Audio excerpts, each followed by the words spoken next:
নমস্কার সকলকে। শুভ নববর্ষের সকলকে প্রীতি শুভেচ্ছা ও আন্তরিক অভিনন্দন।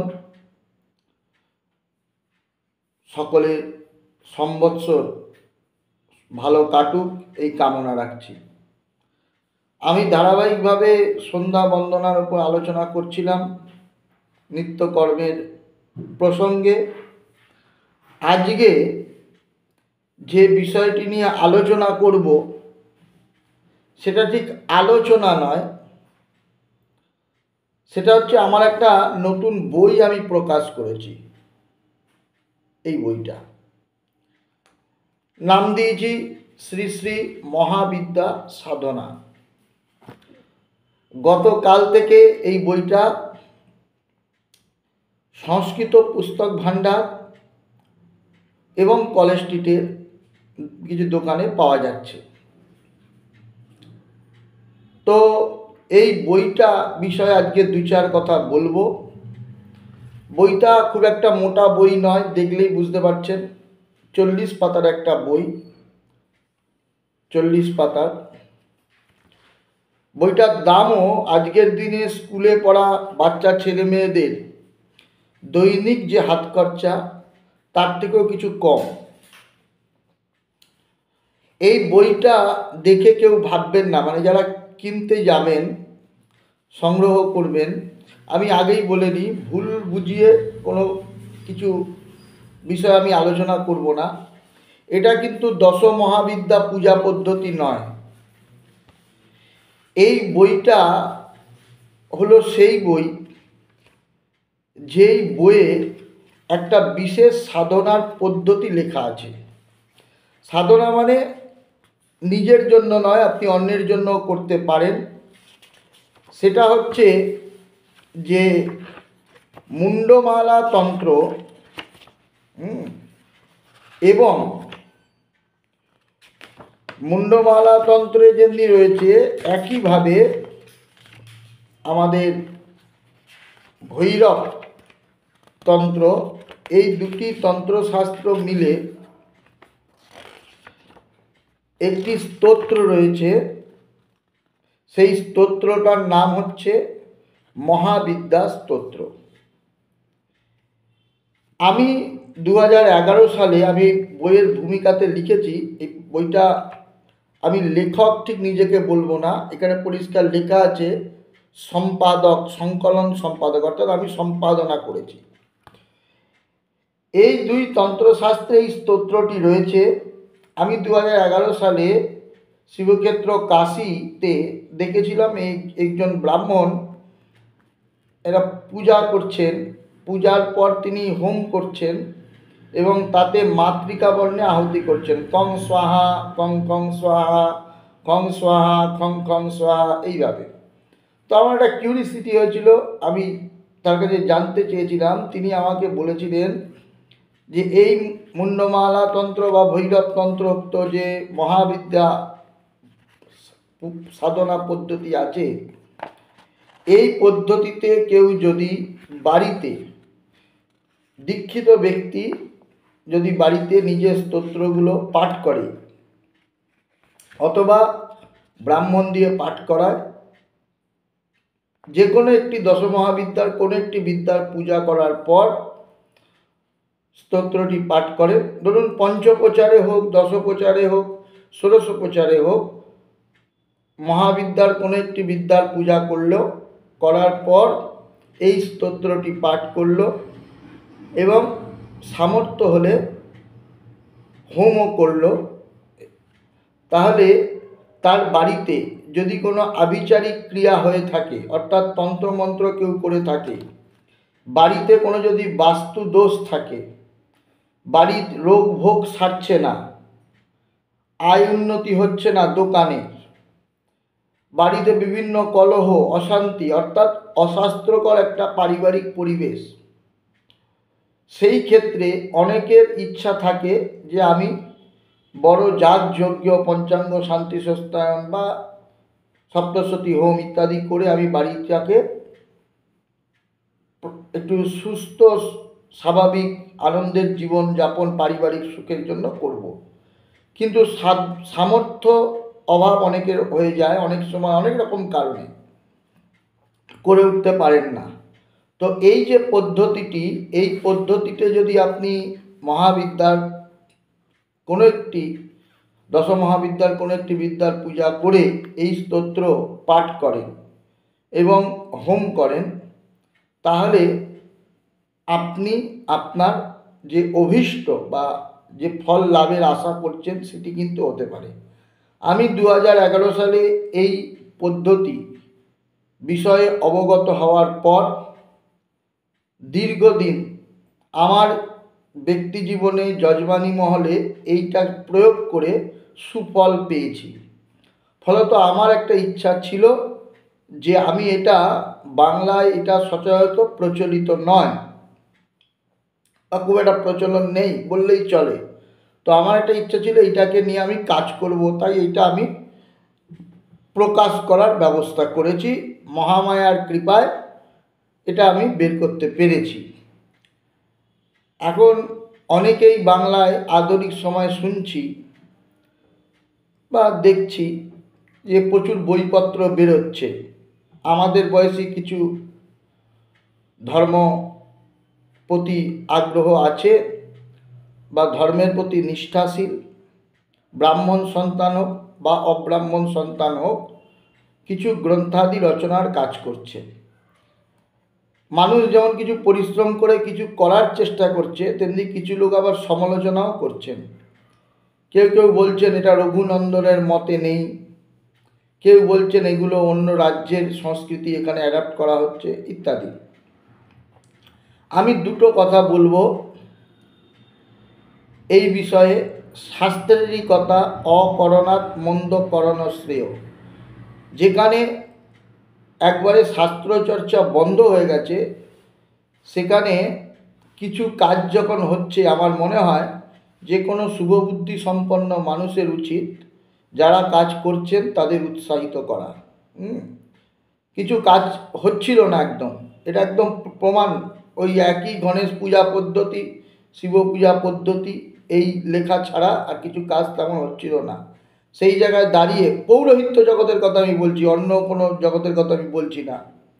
সেই জায়গায় দেখানো 2007 সালে সংস্কৃত কলেজ থেকে চিরতরে পৌরোহিত্য পঠন পাঠন বন্ধ হয়ে গেছে। পশ্চিমবঙ্গে সরকারিভাবে পুরোহিতদের পড়াশোনার কোনো জায়গা আর নেই। তো সেই ক্ষেত্রে দাঁড়িয়ে যারা নতুন করে কিছু করছেন তারা খুবই প্রশংসার যোগ্য এবং আমি তাদেরকে শ্রদ্ধা জ্ঞাপন করি, তাদের কাজকে শ্রদ্ধা জানাই।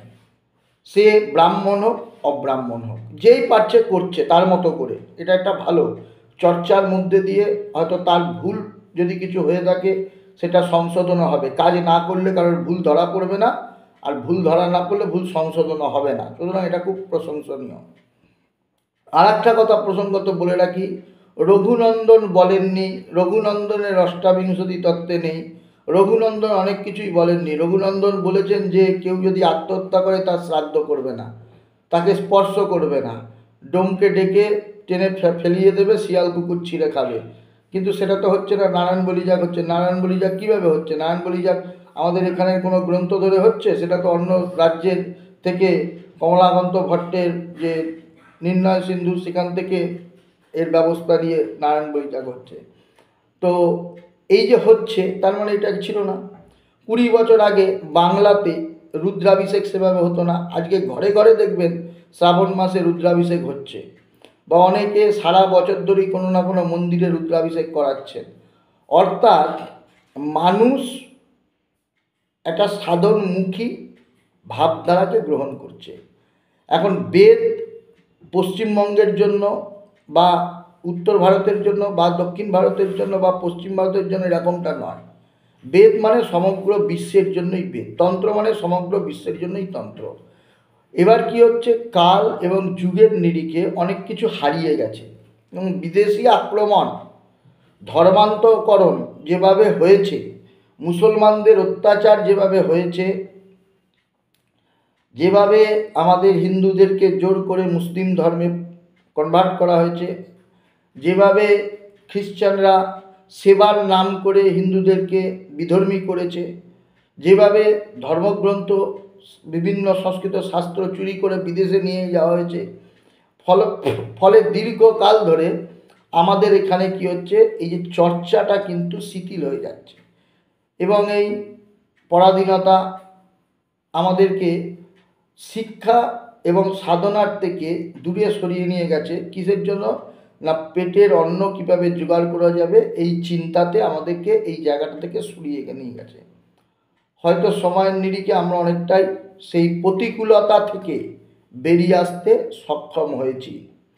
তো আজকের দিনে আবার নতুন করে সব কাজ হচ্ছে। তন্ত্র সাধনার যে ধারা পশ্চিমবঙ্গেই অধিক, কেন বাংলা তন্ত্রের ঘরানা, সুতরাং তন্ত্রের অনেক কিছুই ছিল, আজও হয়তো আছে, কোথাও সুপ্তভাবে আছে। কোনো গ্রন্থই আমদানি করা বা এরকম ব্যাপারটা নয়, সবটাই আমাদের ভারতবর্ষের। সুতরাং যা হচ্ছে সেগুলো পড়তে হবে।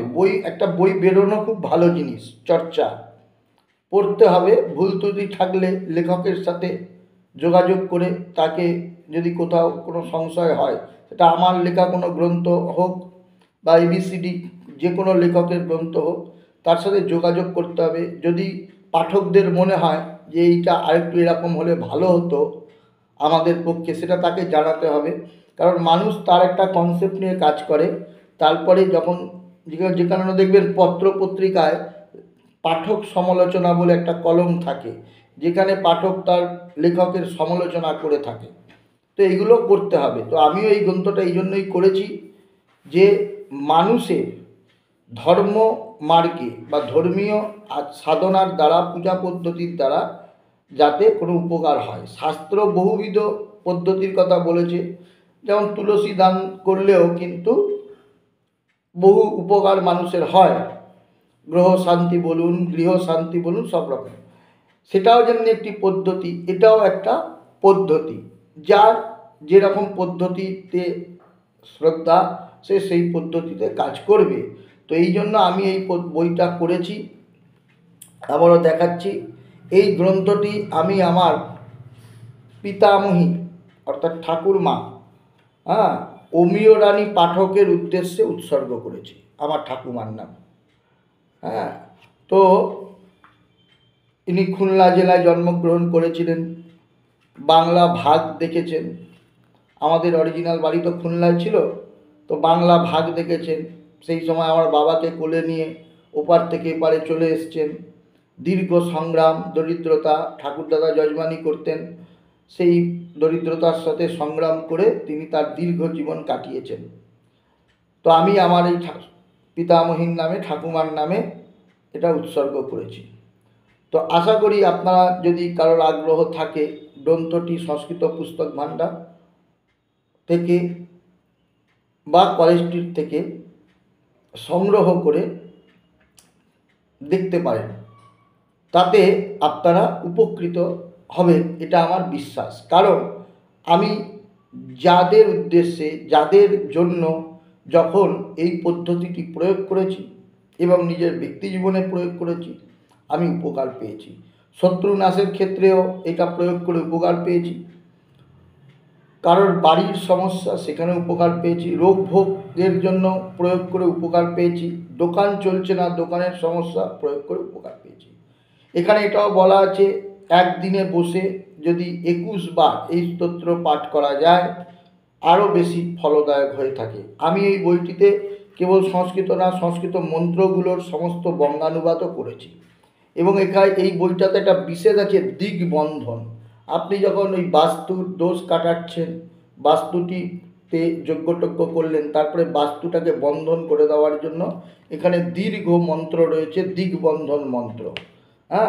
পশ্চিম দিক থেকে আরম্ভ করে 10 দিক সহ আরও বিশেষ কিছু মন্ত্র এখানে রয়েছে, যেই মন্ত্রগুলো প্রয়োগ করে আপনি দিগবন্ধন করতে পারবেন। এরপরে আমি দেখবেন এখানে একটা হোমের কথা বলেছি, যে হোম বিধি। এখানে হোম বিধি একটা আছে, যে সেখানে প্রত্যেকটি মন্ত্রের জন্য দ্রব্যের বিভিন্নতা রয়েছে। কং নম বা কং স্বাহা যখন বলে আপনি হোম করছেন, তখন মানে ঔড়ম্বর বা যজ্ঞ ডুমুরের সমিত দিয়ে হোম করতে বলা হয়েছে। আবার খং স্বাহা তখন আপাং সমিত দিয়ে হোম করতে বলা হয়েছে। এরকম দ্রব্যের ভিন্নতা রয়েছে। কিন্তু বর্তমান সময় দেখা যেতে পারে যে আপনি অনেক দ্রব্য কালেক্ট করতে পারছেন না, সংগ্রহ করতে পারছেন না। সেই ক্ষেত্রে আমি বলে রাখি, শাস্ত্রের বচন আছে যে দ্রব্যের অভাব ঘটলে জবের ব্যবহার করবে। কিন্তু সেটা যদি একান্তই পাওয়া না যায়, চেষ্টা করলামই না, আগেই প্রথম গিয়ে আমি খানিকটা জব কিনে নিয়ে চলে এলাম, তাহলে কিন্তু হবে না। হ্যাঁ, আগে চেষ্টা করতে হবে। একান্ত পেলাম না, সেই ক্ষেত্রে আলাদা কথা, নইলে জবের ব্যবহার করবেন। আর একটা কথা আমি বলে রাখি, এখানে আমি বিস্তৃত পূজা পদ্ধতি কিছু লিখিনি।